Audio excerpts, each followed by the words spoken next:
Hi ಎಲ್ಲರಿಗೂ ನಮಸ್ಕಾರ. Welcome back to my YouTube channel. ಇವತ್ತಿನ ವಿಡಿಯೋದಲ್ಲಿ ಒಂದು ಸ್ಪೆಷಲ್ ರಸಮ್ ಅಂದರೆ ತಿಳಿ ಸಾರನ್ನ ಹೇಳ್ಕೊಡ್ತಾ ಇದ್ದೀನಿ. ಇದು ತಮಿಳ್ ಸ್ಟೈಲ್ ರಸಮ್. ನನಗಂತೂ ಇದು ತುಂಬಾ ಇಷ್ಟ. ಸಿಂಪಲ್ ಆಗಿದ್ರೂ ತುಂಬ ಟೇಸ್ಟಿಯಾಗಿರುತ್ತೆ. ವೈಟ್ ರೈಸ್ ಜೊತೆ ಅಂತೂ ಸೂಪರ್ ಕಾಂಬಿನೇಷನ್. ಪೆಪ್ಪರ್ ಹಾಕಿರೋದ್ರಿಂದ ಸ್ವಲ್ಪ ಖಾರ ಖಾರವಾಗಿ ನಿಮಗೇನಾದರೂ ನಾಲ್ಗೆ ರುಚಿ ಕೆಟ್ಟಿದ್ರೆ ಇದನ್ನು ಮಾಡ್ಕೋಬೋದು. ಒಂದೇ ಥರ ಪ್ಲೇನ್ ಸಾರು ತಿಂದು ಬೇಜಾರಾಗಿದ್ದರೆ ಒಂದ್ಸಲ ಇದನ್ನ ಟ್ರೈ ಮಾಡಿ. ಇವಾಗ ರೆಸಿಪಿ ಸ್ಟಾರ್ಟ್ ಮಾಡೋಣ. ತಮಿಳ್ ಸ್ಟೈಲ್ ರಸಮ್ ಮಾಡೋದಕ್ಕೆ ನಾನಿಲ್ಲಿ ಒಂದು ನೆಲ್ಲಿಕಾಯಿ ಗಾತ್ರದಷ್ಟು ಹುಣಸೆ ಹಣ್ಣನ್ನ ತಗೊಂಡಿದ್ದೀನಿ. ಇದನ್ನು ನೀರಿನಲ್ಲಿ ಚೆನ್ನಾಗಿ ಈ ಥರ ಮಿಕ್ಸ್ ಮಾಡ್ಕೋಬೇಕು. ಹುಣಸೆ ಹಣ್ಣಿನ ರಸನೆಲ್ಲ ತೆಕ್ಕೊಳ್ಬೇಕು. ಇವಾಗ ಹುಣಸೆ ಹಣ್ಣಿನ ರಸನ ಒಂದು ಬೇರೆ ಪಾತ್ರೆಗೆ ಹಾಕ್ಕೊಳ್ತಾ ಇದ್ದೀನಿ. ಇಲ್ಲಿ ನಾನು ಒಂದು ಟೊಮ್ಯಾಟೊ ತಗೊಂಡಿದ್ದೀನಿ ಮತ್ತು ಒಂದು ಕಡ್ಡಿಯಷ್ಟು ಕರಿಬೇವು ಹಾಕ್ಕೊಂಡಿದ್ದೀನಿ. ಆಮೇಲೆ ಒಂದು ಟೊಮ್ಯಾಟೊನು ಅದಕ್ಕೆ ಹಾಕ್ಕೊಂಡು ಇದನ್ನು ಕೈನಲ್ಲೇ ಚೆನ್ನಾಗಿ ಸ್ಮ್ಯಾಶ್ ಮಾಡ್ಕೋಬೇಕು. ಟೊಮ್ಯಾಟೊದಲ್ಲಿರೋ ರಸ ಎಲ್ಲ ಬಿಡಬೇಕು. ಚೆನ್ನಾಗಿ ಹಣ್ಣಾಗಿರೋ ಟೊಮ್ಯಾಟೊನ ತಗೊಂಡ್ರೆ ಒಳ್ಳೆಯದು. ನೀವು ಇದಕ್ಕೆ ಕೊತ್ತಂಬರಿ ಸೊಪ್ಪು ಇವಾಗಲೇ ಬೇಕಿದ್ದರೆ ಹಾಕೋಬೋದು. ನಾನಿಲ್ಲಿ ಇವಾಗ ಒಂದು ಲೋಟದಷ್ಟು ನೀರನ್ನ ಇದಕ್ಕೆ ಹಾಕ್ಕೊಂಡಿದ್ದೀನಿ. ಹಾಗೆ ರುಚಿಗೆ ಎಷ್ಟು ಬೇಕು ಅಷ್ಟು ಉಪ್ಪು ಹಾಕ್ಕೊಂಡು ಇದನ್ನು ಬೇಯೋದಕ್ಕೆ ಇಡ್ತೀನಿ.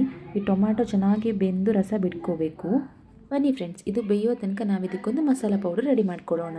ತಮಿಳ್ ಸ್ಟೈಲ್ ರಸಮ್ ಮಾಡೋದಕ್ಕೆ ನಾನಿಲ್ಲಿ 1 ಸ್ಪೂನಷ್ಟು ಕೊತ್ತಂಬರಿನ ತಗೊಂಡಿದ್ದೀನಿ.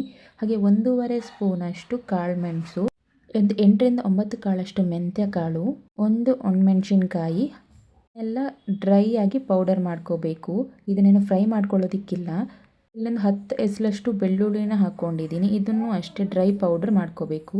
ನೋಡಿ, ಇದು ಇವಾಗ ರೆಡಿ ಆಗಿದೆ. ನೋಡಿ, ಇವಾಗ ಈ ಟೊಮ್ಯಾಟೊನು ಚೆನ್ನಾಗಿ ಬೆಂದಿದೆ.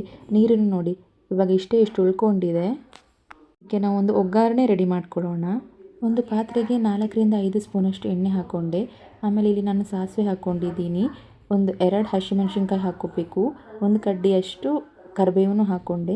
ಇವಾಗ ಪುಡಿ ಮಾಡಿರುವ ಮಸಾಲೆ ಇತ್ತಲ್ವ, ಅದನ್ನು ಇದಕ್ಕೆ ಹಾಕ್ಕೊಂಡು ಚೆನ್ನಾಗಿ ಫ್ರೈ ಮಾಡ್ಕೋಬೇಕು. 1 ನಿಮಿಷ ಲೋ ಫ್ಲೇಮಲ್ಲಿ ಫ್ರೈ ಮಾಡ್ಕೋಬೇಕು. ಈ ಮಸಾಲದ ಪರಿಮಳನೇ ತುಂಬ ಚೆನ್ನಾಗಿರುತ್ತೆ.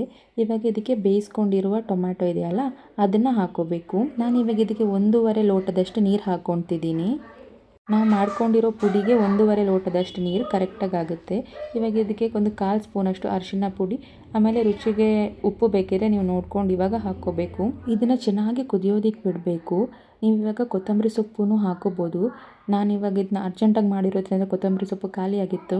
ಅದನ್ನು ಹಾಕ್ಕೊಂಡ್ರೆ ಇನ್ನೂ ಟೇಸ್ಟ್ ಚೆನ್ನಾಗಿ ಬರುತ್ತೆ. ನೋಡಿ, ಇವಾಗ ಇದನ್ನು ನಾನು ಸರ್ವ್ ಮಾಡ್ತಾಯಿದ್ದೀನಿ. ಇದು ವೈಟ್ ರೈಸ್ ಜೊತೆನೂ ಚೆನ್ನಾಗಿರುತ್ತೆ. ಆಮೇಲೆ ಬಾಯ್ಲ್ಡ್ ರೈಸ್ ಜೊತೆ ನೀವೇನಾದರೂ ಫಿಶ್ ಫ್ರೈ ಅಥವಾ ಚಿಕನ್ ಏನಾದರೂ ಸೈಡ್ಸ್ಗೆ ಇದ್ದರೆ ಚೆನ್ನಾಗಿರುತ್ತೆ ಊಟ ಮಾಡೋದಕ್ಕೆ. ನೀವು ಈ ರೆಸಿಪಿನ ಮಿಸ್ ಮಾಡದೆ ಟ್ರೈ ಮಾಡಿ. Thank you.